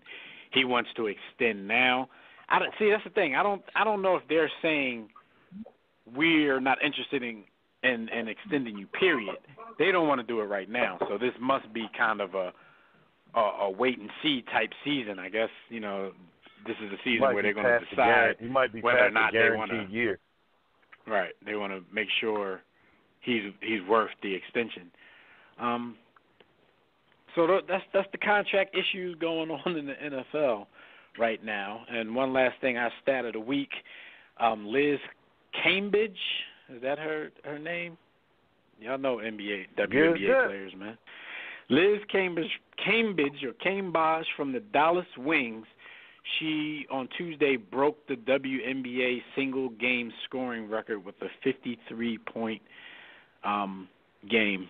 So shout out to Liz, big 6'8" chick, I think maybe from Australia or something like that. Yeah, that's about all we got. Aboriginal Jones. Yeah, shout out to Liz. All right, so real quick before Jimmy gets us into these hot topics, you guys can check out our website, warroomsports.com. You know the drill. Go there, check everything out. Look around, take your time, listen to some archive shows, buy some merchandise, do whatever it is you need to do. But if you want to call in and speak with us about any of today's topics, that number is 323-410-0012. Just press 1 when prompted. But if you're already listening from your phone, just press 1 if you want to talk. So we're going to get into some quick grind topics before we get back into what's happening on the NBA front. Yes, sir. It's time to talk about what happened while you were on the grind. And that is brought to you by Sports the Book. Smart people only read the sports. If you haven't read this, you're probably a nerd or a loser, or you try to talk to chicks and when they turn you down, you get your San Antonio Spurs on. Nonetheless, you can get this book at sportsthebook.com or just go to warroomsports.com, but do not miss out on Sports the Book. Listen, man, some crazy stories, man.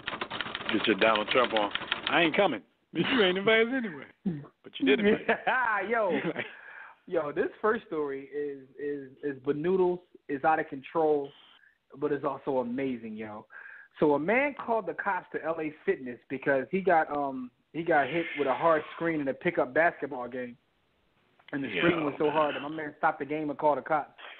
He stopped the game, walked out of the gym, went to the front desk, and phoned the police. Now, of course, there's more context to it. I dug, because it's a LA Fitness, in Virginia, close to where I live. So I guess these guys had some words and some physical play in the moments leading up to it. But still, it was described by every witness there as a really hard screen. Dude fell to the ground, just like Jimmy explained it. There was no extra. He didn't try to punch him. He didn't do any of that. This guy literally went and called the police because of a hard screen. Now, this, it's amazing.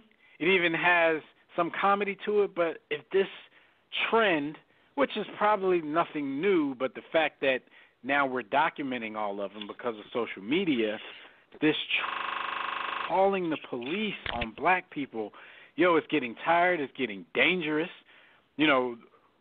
Everyone already knows the fight that we're locked into, with how we're treated by the police anyway. So without even exaggerating, you could be endangering somebody's life by calling the police for these non-emergency situations. And at the very least, what you're doing is wasting the police's time calling them for this stuff that's not an emergency. 911 is supposed to be an emergency line.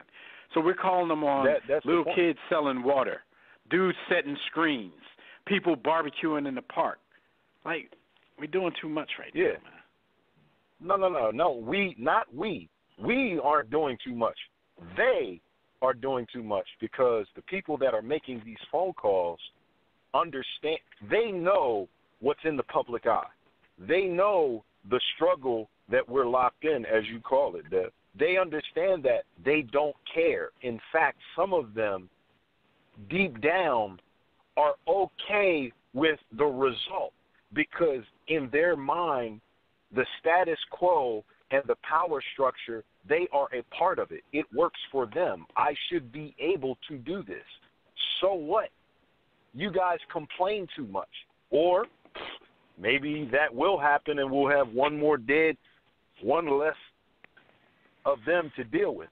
It's just white supremacy rearing its ugly head. This is the reality of the country that we live in and the time which we live in.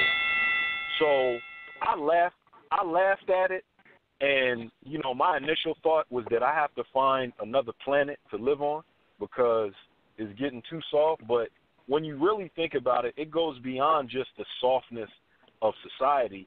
This is racism and white supremacy. This is what it is.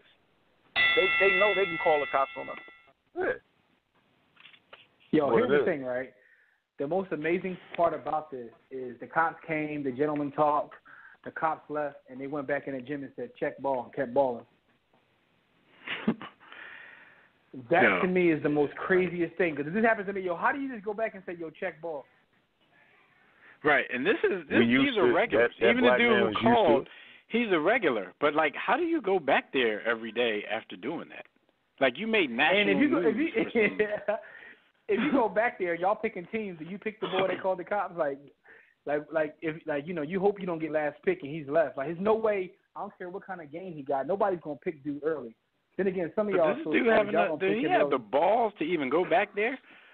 I mean, he was in there after, like Jimmy said, he was in there because the dude who had the camera, he was the guy who called the cops. He was sitting on the side with his back against the wall, and he went and said something to him. Yo, your echo is ridiculous. I know. Yo, you are echoing crazy. It's gone. I know what it was. My bad. It's weird, man. How does he going to that LA Fitness? He got to find another gym to go to, man. Yo, ball went, but the ball he got the cops called only went back and was like, yo, check ball. Ball is life, but y'all drawing. I'm about to say sometimes you just want to get your hoop on, man. You ain't got time for all the nonsense. That's crazy, man. So what else happened, man? It's crazy world. This is an older story, but every once in a while it comes back up. But it's interesting to see the comments on it about Spencer Haywood because this is talked about in several different books but every once in a while a meme or something goes around and brings the story back up. But like I said, in several NBA books it's talked about, so we know it to be fact. I mean, he's already admitted it as well that. Spencer Haywood is an amazing basketball player, by the way. For those who don't know, he's in the Hall of Fame. So, I mean, not that means you're great because shout out to Joe Dumars. But at the time, shout out to Mo Nike, yo, shout out to Bill Bradley. But yo, listen. So at the time, Nike wasn't what it is now. And they were looking to build their brand, and Spencer Haywood was one of the better basketball players, so they came to him. It was actually nothing to sign him. At the time. Yeah, true, pretty much nothing. Shout to Phil Knight, and it's actually in his book as well, called The Shoe Dogs. So shout to Phil Knight. But anyway, they tried to make a deal with Spencer Haywood, and they offered him equity in the company, which was unproven. That's what I keep saying. That it was unproven. Equity in the company or $100,000. And according to Haywood, he listened to his agent and took the cash because they didn't know what Nike would be. Boom, Nike is a Fortune 500 company, and that equity stake would have been well over $12 billion. He would have been a billionaire at this point if he would have took the equity instead of the $100,000 cash. It's interesting to see people's response to the story on both sides because obviously, my perspective is a little different, somewhere in the middle, because I see people say Nike wasn't nothing, then I would have took the cash too. Cool, I understand that perspective. Now, other people say he's a fool, he didn't take the equity, but they're looking at what Nike is, not putting themselves in that position. But to me, he could have worked off somewhere in the middle. Give me $50,000 and you know what I'm saying, 5% of the company. Because to me, this isn't your traditional give me a deal to put my name on your water. This is him betting on himself. You're right. At some point, you have to quote unquote trust. Oh, go ahead. My bad. I was going to say 50-6 puts him at $6 billion. Sheesh. That's what I'm saying. 50, you could have took 5% and still been at $5 billion. But I'm saying so at some point you have to bet on yourself. At some point you got to have the mentality to quote unquote trust the process. Okay, this is a startup. I don't know what they're going to be, but you know enough about them right now that you're about to wear their shoes and take their money. So bet on yourself. I don't know, because a lot of people, everybody speculated on why he didn't take it, and from what I found, what my initial speculation was is kind of on point, because I was like, well, that was a time when dudes would just listen to their agents and lawyers without even caring about knowing about your own business. They take care of everything. You make the deal. You just tell me what's happening. And that's really what it was. His agent, like Jimmy says, saw dollar signs for himself on the commission tip, so he took the cash. That's understandable for an agent because even this, like if the agent made this deal, then he would be entitled to a lot of money right now too. But agents don't generally think like that because they're thinking about the time span of a relationship with an NBA player. And back then, I don't think, people were really thinking about these lifetime client-agent deals that they do now because dudes weren't brands like that back then. So back then, an agent is trying to get you as much cash as possible because he's just looking to line his own pockets. So he gave him terrible advice, which comes back this many years later to really, really bite you in the butt. Now, back then, $100,000 is the equivalent to $500,000 now. About $500,000. Right. So it's like, I don't know. It's like, of course, it's easy for us to say, man, for $100,000, I ain't doing that. Okay, so, give him the benefit of the doubt. $100,000 was a lot of money back then.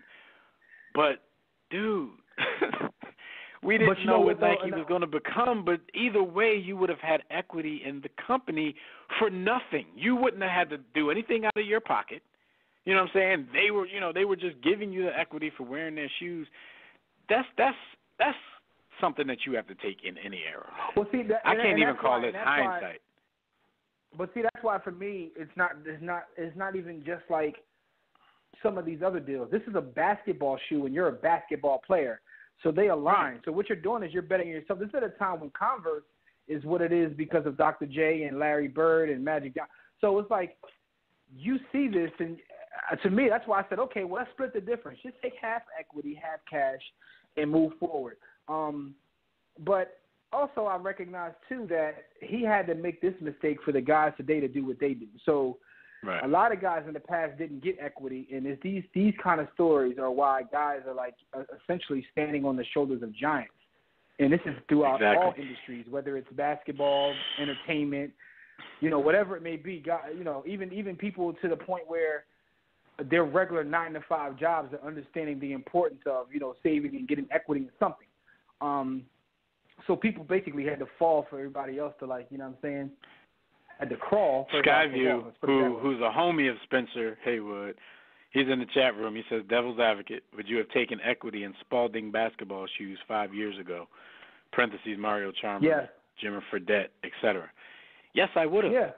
Because this equity is not being paid for out of my own pocket. You know what I'm saying? The point you're missing if I'm aware of Bobo, then why can't I get a piece of the Bobo company? Like, yes, I would have. You named Bobo players too. So my thing is, you got to understand, Steph's got equity in Under Armour, which is one of the reasons he's with Under Armour and not with Nike. There's other stories too, but Under Armour offered him equity, which is one of the big because straight up pay. Nike, these dudes can't beat Nike paying players straight up. What he just said, what Skyview just said, is ill-informed because Spalding is a Bobo shoe, but as a company, I'd like you to check the enterprise value. I didn't even know Spalding made shoes, real talk. But you asking me a question? Yeah, I'd have took it. Yo, so it's like the equal type deal today. You give me $500,000 in Spalding shoes, which I've never even heard of. I'm taking it. No, but they said Spalding, so not just Spalding shoes. Spalding the company. Let's assume it's Spalding, the basketball maker. Yo, that's which is an NBA partner. Yeah, but we could take it somewhere else. We could play devil's advocate with something even less than that. And I, of course, like we live in a time where we've learned from people's mistakes, so we're all a little more business savvy than a Spencer Haywood or someone like that back then. But at this very moment, with what I know about Triple B, if Uncle Var called me and said, yo, if you wear these Lonzo 2, these Zo2s, you know what I'm saying, and you sponsor the brand, you be an endorser for the brand, I give you $500,000 equity in the company, I'm taking it. And I have no faith in that company right now. Hey, but also. But I'm taking it just in case. Real I quick, get free I shoes. might say no to that. Skyview. Let me answer this question to you. Just also to point something out to you that you may or may not know. Spalding is actually owned by Russell Brands, like Russell Athletic Brands. So the stock was in Russell Athletic Brands, not necessarily Spalding. Spalding was a subsidiary. The stock was in Russell Athletics. And since that time, Russell Athletics was bought by Berkshire Hathaway. So all the Russell stock converted to Berkshire Hathaway. And say less, because you understand what Berkshire Hathaway is. So if they took go look at Berkshire Hathaway stock share price. Go look at their share price. And for those who don't know what Berkshire Hathaway is, that is the holding company of Warren Buffett. And if you don't know who Warren Buffett is, kill your mom. Kill yourself. And your mom. Now. Cook your own donut. So my point is, if they would have made that deal and say held on to that stock, that means they would currently be sitting on Berkshire Hathaway stock.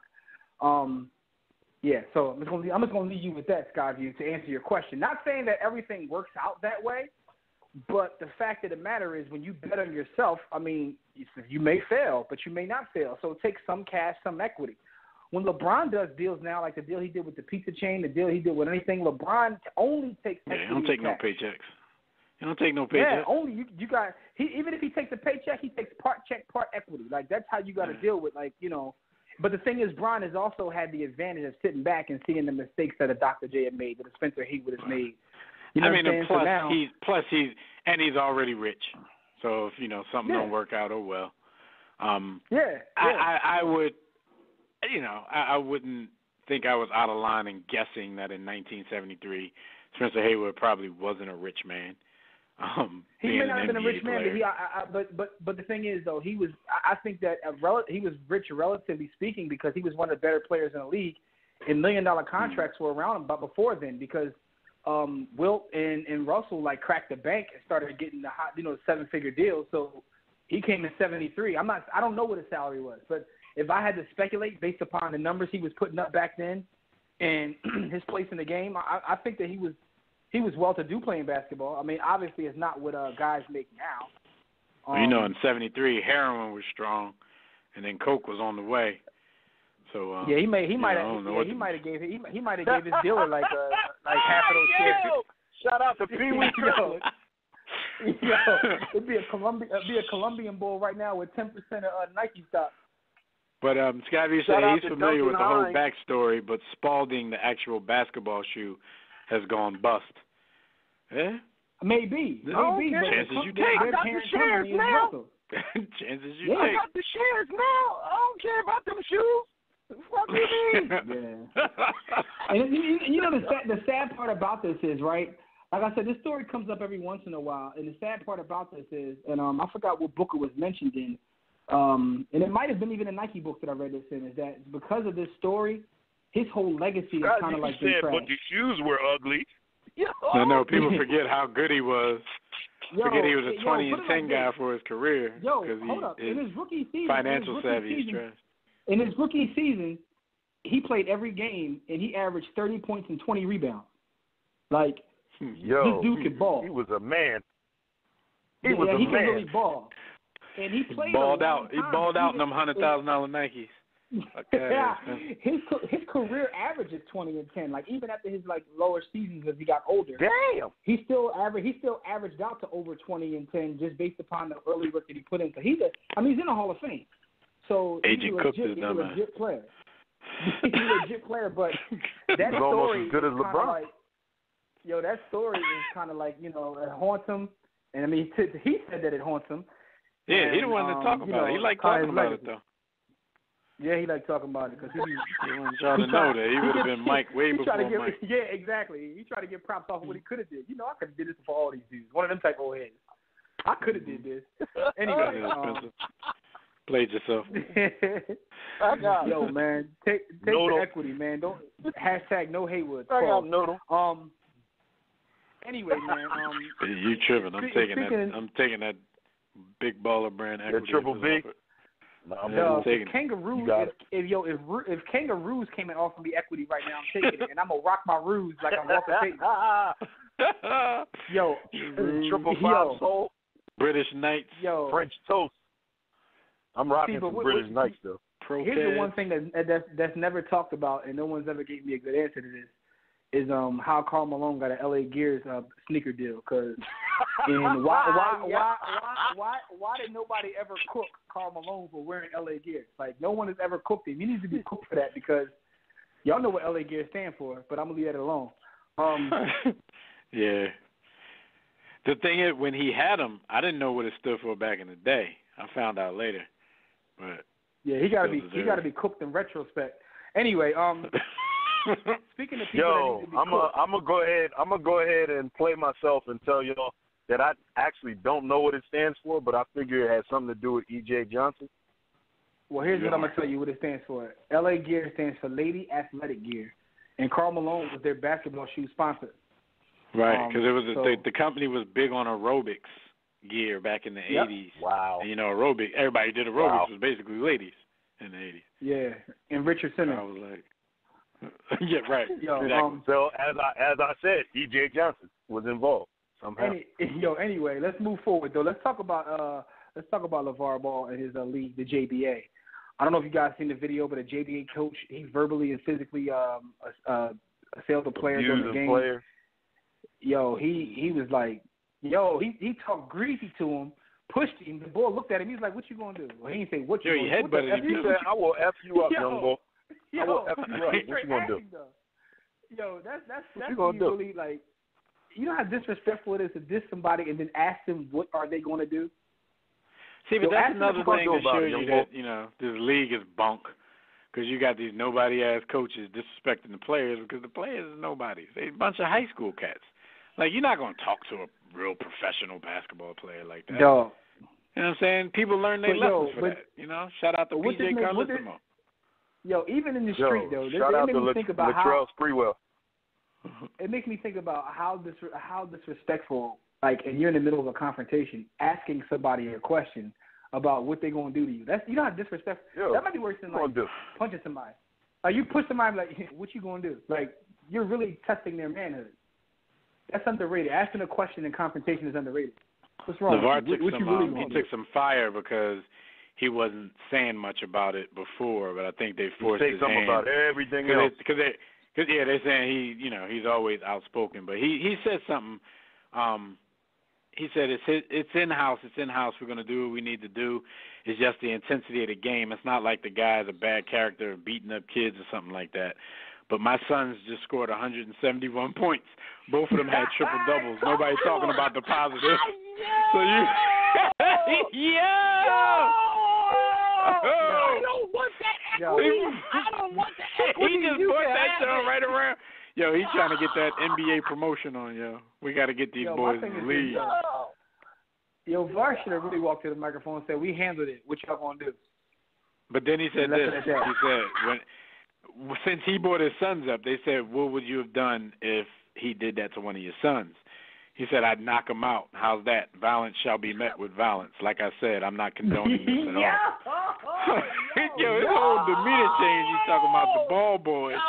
We don't play that here. We don't play that. Yo, I don't want that equity. Yeah, you can hit somebody else's son, but you ain't gonna hit my son. I take it. I see people standing in the line to pay this man $500 for some $30 shoes. Yo, VAR's drawn, man. VAR drawn. So speaking of VAR drawn, last story real quick before we get some birthday shout outs. LeVar tried to troll again to get in the news, basically saying that in his prime he would have beaten LeBron James because he was basically too strong and he's gonna back him down. Nothing worse than like really getting into. Basically the same thing he said about Mike. He said, I was 270 pounds, benching 500. All I got to do is back you in. I lift them up off their feet. I was a bad mamma jamma. My will to win was too hard. One-on-one, I bet on myself all day. LeBron is too weak. I'm like, oh, all right. I mean, you know how it is, man. Sales are slow. League might be slow. LeVar got to go out and say something silly. I get it. The world we live in. I don't condone it, but I get it because that's what sells. That's what gets attention. We talk about it every day. Attention is real quick. I had that stop. Yo, shout out to Casey Mack. Shout out to Casey Mack who's in the group chat talking about, damn, Berkshire is $299,999 per share. And I was explaining to him how B. Austin got 5 shares. B. Austin got 5 shares. So, but anyway. Don't do that. Don't do that. Scotty is still in here defending his man. Because how many poor investments are there to athletes to the successful ones? Yeah, but you miss 100% of the shots you don't take. You loyal. Gotta take them shots. You miss 100% of the shots you do not take. Rent 'em spoon. Spence to cut that check.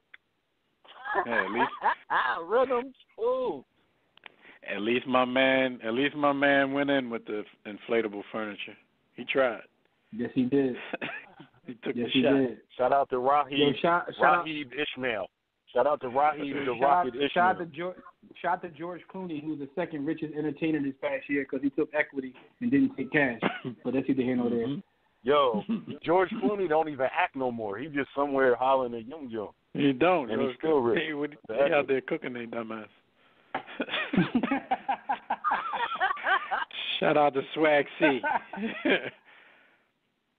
All right, so some quick, before we even do the birthday shout-outs, there's a few people on here that deserve a little bit of this heat. LeVar for just being LeVar, of course. Then we got the dude that's calling cops on people for getting a hard screen set on him. Spencer Haywood, definitely, for what he did back in 1973. And your man, the coach, who out here headbutting his players and then asking them what the hell they gonna do. What you gonna do? What you gonna do is hard.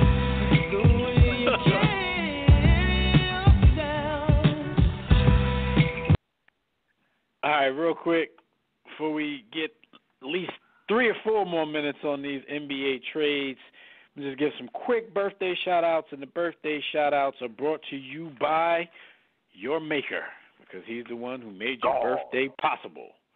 I'm not talking about Thon and his jump-kicking ass. So having a birthday today, where's my list here? Shout-out to Rick Ankiel, MLB fame. He turns 39.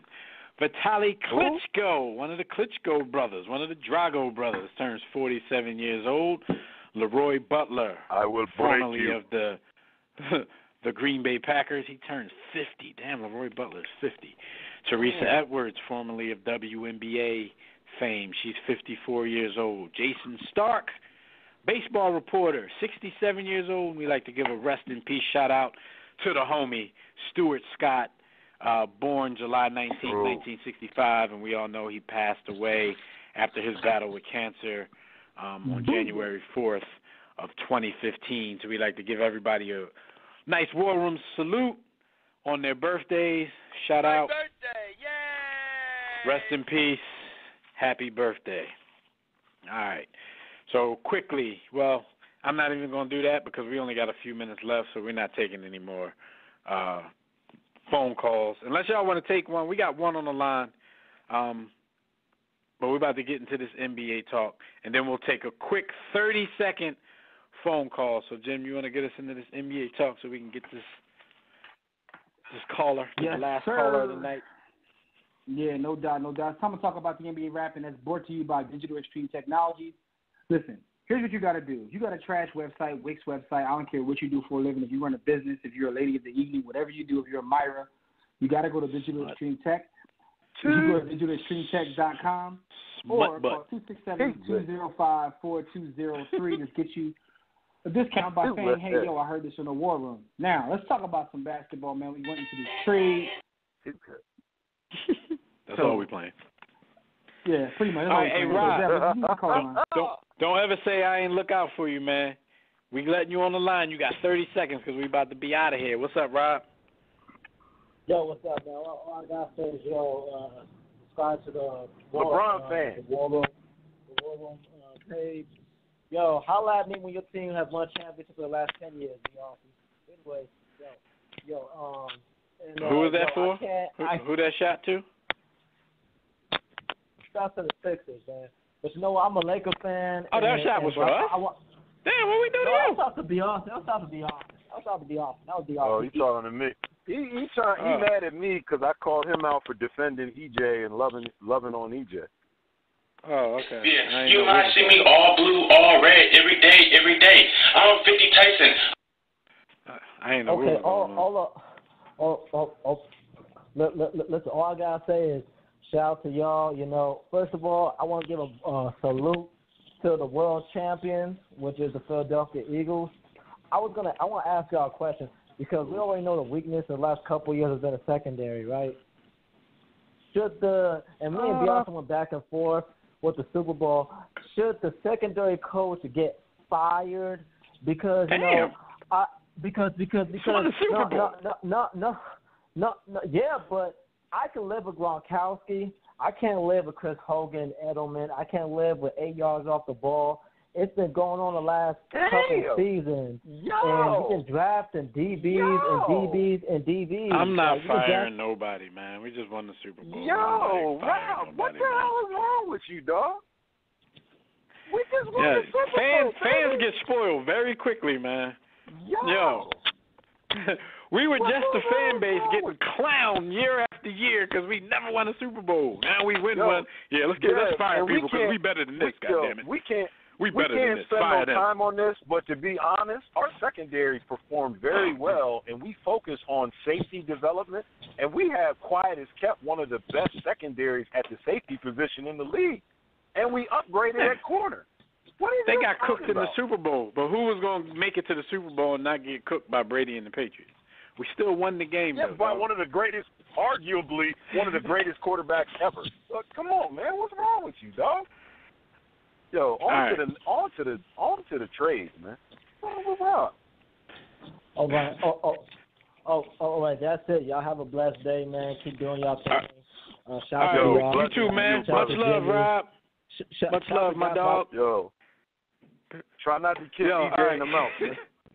Good, Jim. Hey, Jim, didn't another trade happen today? You talking about Melo? Stay Melo. Melo went to the Hawks, and then the Hawks chopped his dumb ass right away. Got cooked. So, Melo, who knows? Where's Melo? I don't think they did it yet, but I think that's definitely their plan. Oh, their plan is chopping. Yeah. But that's cool. He's either going to be a Laker or a Rocket, probably. He got traded for the captain, Schroeder, from Atlanta, the boy with the little blonde patch. So he's going to OKC to, I guess, back up Westbrook. But and shout out to Nick Foles, who beat out Tom Brady for the top spot in all merchandise sales. True. Cooked his dumb ass. Yo, Dev just had to say, I don't know where that came from. I'm looking like, where he pulled that from? But it just popped up on my phone. Yo, man, all I gotta say in closing is this, man. This Kawhi saga, or as our brother Savard calls it, mutiny. It's been kind of hilarious. And one day they say Kawhi hasn't said a word in the public in 4 months. That's fire. Although, Kawhi probably hadn't said a word to himself in 4 months, man. Yo, you know how difficult that is when you're a millionaire athlete? Because Kawhi stays low key, like small people doorknobs. But anyway, it's time for us to get out of here. Bars. Yo, it's time for us to get out of here, man. Thank you, brothers and sisters, for joining us. 98 Tahoe. Shout out to everybody in the chat room, Facebook, Twitter, those in the group chat. Salute to all y'all. All the calls we called and got through. Salute to y'all. The ones we couldn't get to, we apologize, but we definitely have to get out of here. Special thanks to Fred Perdue for joining us to talk about college football, even though he got cooked by Tobias right afterwards. Tune in next week live right here on demand as we catch you up on everything happening around the world of sports. Cooked his dumb ass. Enjoy your weekend. Enjoy your week, and we'll see you right back here next time. Be sure to catch our conversations on Facebook, Twitter. Listen, everything we do could be found at the Hub, and you guys know what the Hub is. That's WarRoomSports.com. Send that link to your family and friends. Also, get my book, Sports the Book. You can pick it up at SportsTheBook.com and your or mom, at the Hub, which is WarRoomSports.com. So until next time, everybody, don't accept mediocrity. Be steadfast in the war against ignorance. Don't be a Spencer Haywood. We'll see you on top. Shout out to Jeffrey Lurie for sending me my jewelry. 6 to 8. Yeah. War Room Sports.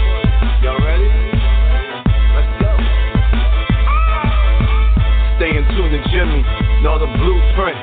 Every Thursday, 6 to 8, they do this. Shout out to Dez, PJ, B. Austin, Bay on replay. WarRoomSports.com. Get that mobile app. If not, dial 323-140012. They be going and you sensitive, then oh well. Physical podcast, let's talk sports. Showtime like magic in the block push. Listen live, push one to join in. Rip your team or listen for your enjoyment. Hip hop dollars, pit stop and knowledge. Should be in sports credits, I ain't talking college. 5 guys, no beef though. Worth it, secret, but the streets know. Belafonte, I got a G flow. KC, royalty, I'm in beast mode. 2 hours, get your game up. Who's the best in sportscast? You better name us.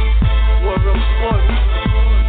Yeah, you know, Jimmy, Dez, DJ, Got Back, B. Austin. I'm shot. Up and coming on the beat.